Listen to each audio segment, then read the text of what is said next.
నమస్తే, welcome to social post. నేను మీ మాధురి. ప్రపంచ రాజకీయ పటంలో ఒక దేశ అధ్యక్షుడిని మరో దేశ సైన్యం బంధించడం సాధ్యమేనా? అవును, అది సాధ్యమేనని అమెరికా మరోసారి నిరూపించింది.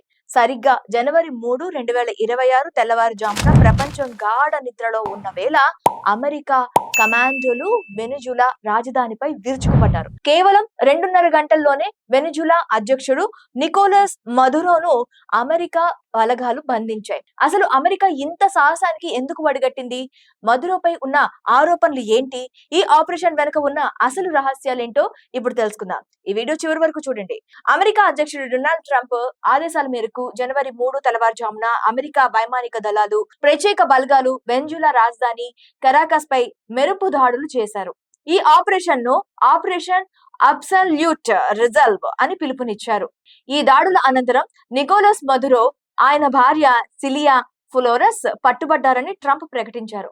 అసలు వీరి మధ్య గొడవకు ప్రధాన కారణాలు ఏంటి అంటే, మదురో ప్రభుత్వం అమెరికాలోకి భారీగా డ్రగ్స్ సరఫరా చేస్తోందని, డ్రగ్స్ కర్టల్స్ తో చేతులు కలిసి నార్కో టెర్రరిజం కు పాల్పడుతోందని అమెరికా న్యాయశాఖ అభియోగాలు మోపింది. అలాగే 2024లో జరిగిన వెనుజులా అధ్యక్ష ఎన్నికల్లో మదురో రిగ్గింగ్ కు పాల్పడి అక్రమంగా గెలిచారని, ఆయన ప్రభుత్వం అప్రజాస్వామికమైనదని అమెరికా వాదిస్తోంది. వెనుజులాలో ఆర్థిక సంక్షోభం కారణంగా లక్షలాది మంది ప్రజలు అమెరికా సరిహద్దులకు వలస వస్తున్నారు. దీనికి మదురో ప్రభుత్వ వైఫల్యమే కారణమని ట్రంప్ భావిస్తున్నారు. వెనుజులా ప్రభుత్వం ఇరాన్ మరియు రష్యాతో కలిసి అమెరికా భద్రతకు ముప్పు కలిగిస్తుందని ట్రంప్ పేర్కొన్నారు.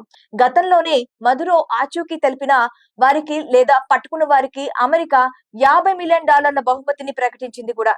ఇదిలా ఉంటే వెనుజులాలో ప్రపంచంలోనే అత్యధిక చమురు నిక్షేపాలు ఉన్నాయని, ఈ వనరులపై నియంత్రణ సాధించడమే అమెరికా అసలు ఉద్దేశమని మదురో మద్దతుదారులు ఆరోపిస్తున్నారు. ఇక అమెరికా సైన్యం నిర్బంధించిన నికోలస్ మదురో ఇప్పుడు ఎక్కడున్నారు అంటే, అమెరికా బలగాలు మదురోను కర్కాస్ నుండి అమెరికా యుద్ధ నౌకల ద్వారా నేరుగా న్యూయార్క్ కు తరలించారు. ప్రస్తుతం ఆయన న్యూయార్క్ లోని బ్రూక్లిన్ మెట్రోపాలిటన్ డిటెన్షన్ సెంటర్ లో ఉన్నట్లు సమాచారం. జనవరి 5, 2026 మదురోను న్యూయార్క్ ఫెడరల్ కోర్టు హాజరుపరచనున్నారు. అక్కడ ఆయనపై మోపబడిన నార్కో టెర్రరిజం మరియు ఇతర నేరారోపణలపై విచారణ జరగనుంది. ప్రస్తుతం వెనుజులాలో తాత్కాలిక అధ్యక్షురాలిగా, ఉపాధ్యక్షురాలిగా డెల్సీ రిడ్రోగ్జ్ బాధ్యతలు చేపట్టారు. అమెరికా ఈ దేశాన్ని ప్రస్తుతం తన పర్యవేక్షణలో ఉంచుతామని, ప్రజాస్వామ్యబద్ధమైన ఎన్నికలు జరిగే వరకు తామే బాధ్యత తీసుకుంటామని ప్రకటించింది. ఈ చర్య అంతర్జాతీయ చట్టాలను ఉల్లంఘించడమేనని చైనా వంటి దేశాలు అమెరికాకు విమర్శిస్తున్నాయి. మరి ఈ వ్యవహారంపై మీరేమంటారో? ఈ పరిణామాలు ప్రపంచ చమురు ధరలపై ఎలాంటి ప్రభావం చూపుతాయి? కామెంట్ చేయండి. అలాగే మరిన్ని లేటెస్ట్ అప్డేట్స్ కోసం మా ఛానల్ ని సబ్స్క్రైబ్ చేసుకోండి.